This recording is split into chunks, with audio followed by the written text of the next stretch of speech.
Hi, Stuart Sutton at Georgetown, Texas Real Estate. Hope you're having a great day. We're going to talk about the 2024 Georgetown, Texas real estate market. We're going to answer some questions. Everybody's been wondering, well, how did 24 turn out? What happened?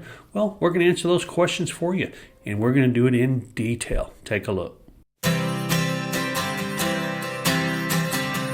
The number of home sales fell about 8%. Now, that's not dramatic, and we know why it happened. Interest rates went up, and they did not come down like expected. Were there some decreases here and there? Yeah, but overall, they stayed up most of the year, and that inhibited home buyers from taking action. Now, the stats I'm showing you are 24 versus 23. And in 2024 versus 2023, we're looking at single-family homes that are resale. I'm going to show you a little bit about the new home sales in Georgetown as well.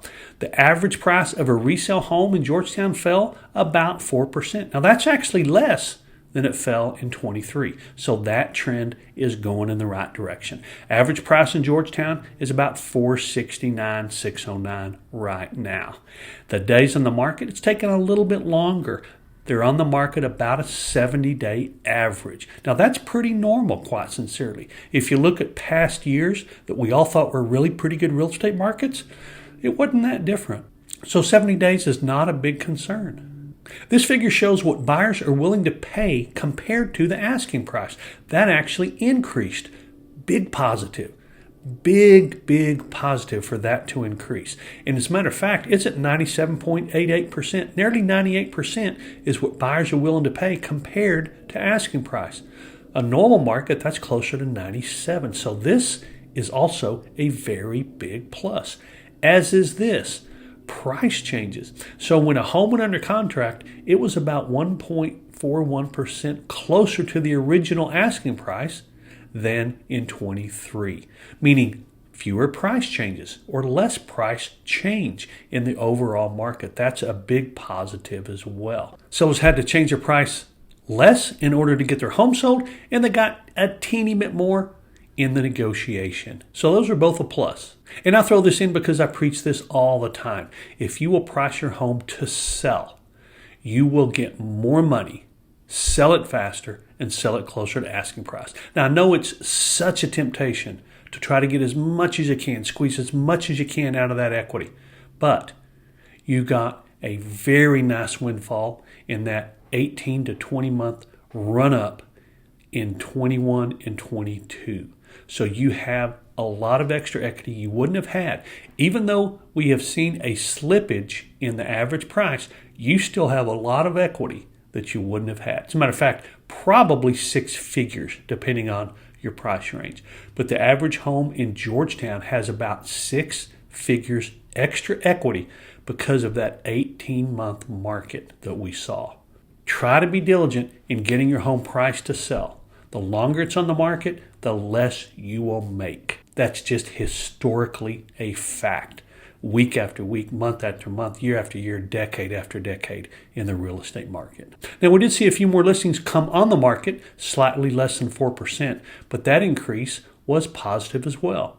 This one's negative, so we're all seeing a mixed bag, but we saw 22% more homes fail to sell. That's not a total of 22%. That's 22% more than in 23. So homes failing to sell is still a fairly big part of the market and something you want to try to avoid if you can.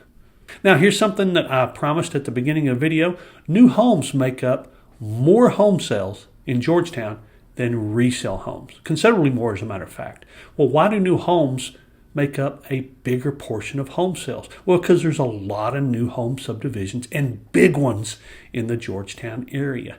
In addition to that, the average price is not that much higher. It is a little higher, $532 compared to $469. But here's the big deal.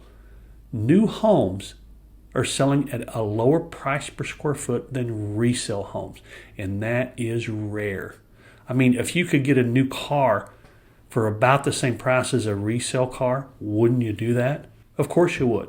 But typically, you'll get a new home that's a little smaller than the same price for a resale. In this market, you don't have to take less house when you buy a new home because the price per square foot is below that of resale. That's very, very rare. I expect we'll see it change. Builders are being very aggressive to get homes sold right now, and it's hard for home sellers to compete with what builders can do, offering incentives and interest rate reductions, all kinds of things.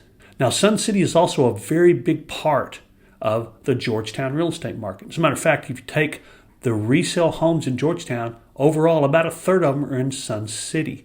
Now, it performs slightly differently than typical subdivisions in Georgetown. The price per square foot is slightly more, and the average price is slightly less. But you can't measure Sun City based on exactly what the Georgetown market is doing and vice versa, because it performs a little bit differently.